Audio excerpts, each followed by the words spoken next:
মন্ত্রণালয়ের নির্দেশনা 19 তারিখের নির্দেশনা আমাদের আছে। নিত্য প্রয়োজনীয় খাদ্যশস্যের বেআইনি মজুত বিরোধী অভিযান পরিচালনার প্রসঙ্গে আমাদের পত্র জারি করেছেন মাঠ পর্যায়ে আমাদেরকে অভিযান করার জন্য, যে কোথাও অসাধু ব্যক্তি খাদ্যদ্রব্য বাজারগুলো স্থিতিশীল রাখার স্বার্থে কোনো অসাধু ব্যক্তি যাতে বেআইনিভাবে কোনো খাদ্যশস্য মজুত করতে না পারে সেদিকে আমাদের নিয়মিত পরিদর্শন এবং বিধিগত ব্যবস্থা নেওয়ার জন্য নির্দেশনা পেয়েছি আমরা। সেই তারই আলোকে ধারাবাহিকতায় হাকিমের সুযোগ্য ইউনো স্যার ওনার সহযোগিতায় স্থানীয় পুলিশ প্রশাসনের সহযোগিতা নিয়ে আমরা খাদ্য বিভাগের পক্ষ থেকে 2023 সালের যে আইন, খাদ্যদ্রব্য আইন, সেটা হচ্ছে খাদ্যদ্রব্য উৎপাদন, মজুত, স্থানান্তর, পরিবহন, সরবরাহ, বিতরণ ও বিপণন বিভাগে ক্ষতিকর কার্যক্রম প্রতিরোধ আইন 2023।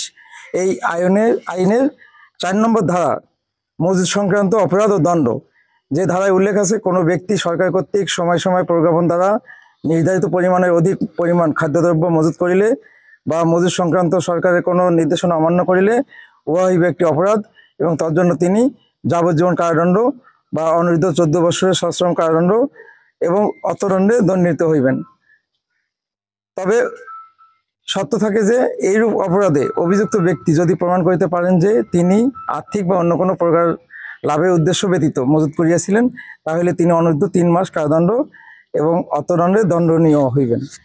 এই আইনের 10 ধারায় এইটা আপনি এখানে আমরা চালের যে মজুদের যে আমাদের আইনগতভাবে যে সময় সীমা আছে, যে একটা মজুদ আপনার বৈধভাবে 30 দিন আমদানিকারকের লাইসেন্সের আইন বিধি অনুযায়ী আমদানি করার পর থেকে সর্বোচ্চ 30 দিন তিনি সংরক্ষণ করতে পারবেন। 30 দিন পর যদি কোনো কারণে শেষ না হয় তাহলে আবার অবৈধ করে কয়েকদিন সময় পেতে পারেন। এটা ব্যত্যয় ঘটিয়ে তিনি মেয়াদ উত্তীর্ণ মজুদ সংরক্ষণ করেছিলেন।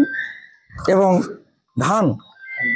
ধানের যে মজুদটা আমরা পেয়েছি 1900 সামথিং, যেটা এইটা হচ্ছে আপনার কোনো প্রকার ডকুমেন্ট তারা দেখাতে পারেনি, মজুদের সপক্ষে কোনো কাগজপত্র দেখাতে পারেনি, যার ফলে আমরা সিলগালা করে নিয়মিত মামলা রুজু করতে যাচ্ছি। এই রুজু করার পরে আইনগত ব্যবস্থা গ্রহণ করা হবে। চাল কি পরিমাণ? চালের আমরা মজুদ পেয়েছি এখানে মেয়াদ উত্তীর্ণ মজুদ হচ্ছে 271 মেট্রিক টন। ধান পেয়েছি হলো আমরা 1933 মেট্রিক টন, প্রায় 2000 মেট্রিক টন। আর মুসুর ডাল পেয়েছি আমরা 47 মেট্রিক টন। এইটা ডাল এবং চাল মেয়াদ উত্তীর্ণ মজুদ, এবং ধানটা হচ্ছে কোনো প্রকার বৈধ কাগজপত্র ছাড়াই, যেটাকে আমরা অবৈধ মজুদ বলবো। ধন্যবাদ। আজকে আমাদের উপজেলা খাদ্য নিয়ন্ত্রক মহোদয় আছেন, আমাদের সাথে পুলিশ বিভাগের প্রতিনিধিরা আছেন, তাদের সহযোগিতায় আমরা একটা এখানে অভিযান করেছি এবং আমরা দেখলাম যে চাল, আমদানিকৃত চাল এবং আমদানিকৃত ডাল মেয়াদের যে সময়সীমা আছে সেটার বাইরে মজুত করা হচ্ছে এবং একই সাথে ধান এখানে মজুত করার কথাই না, সেটা অবৈধভাবে মজুত করা হচ্ছে। তো আমরা আইন অনুযায়ী যে সিলগালা করা সেটা করেছি এবং যে কাগজপত্র জব্দ করার দরকার সেটা করেছি, এবং আমাদের উপজেলা খাদ্য নিয়ন্ত্রক মামলার ব্যবস্থা করবেন, নিয়মিত মামলার। এবং এই বিষয়গুলো আমরা চাই না যে অবৈধ মজুদের মাধ্যমে দ্রব্যের দাম বেড়ে যাক, এবং এই অভিযান চলমান থাকবে।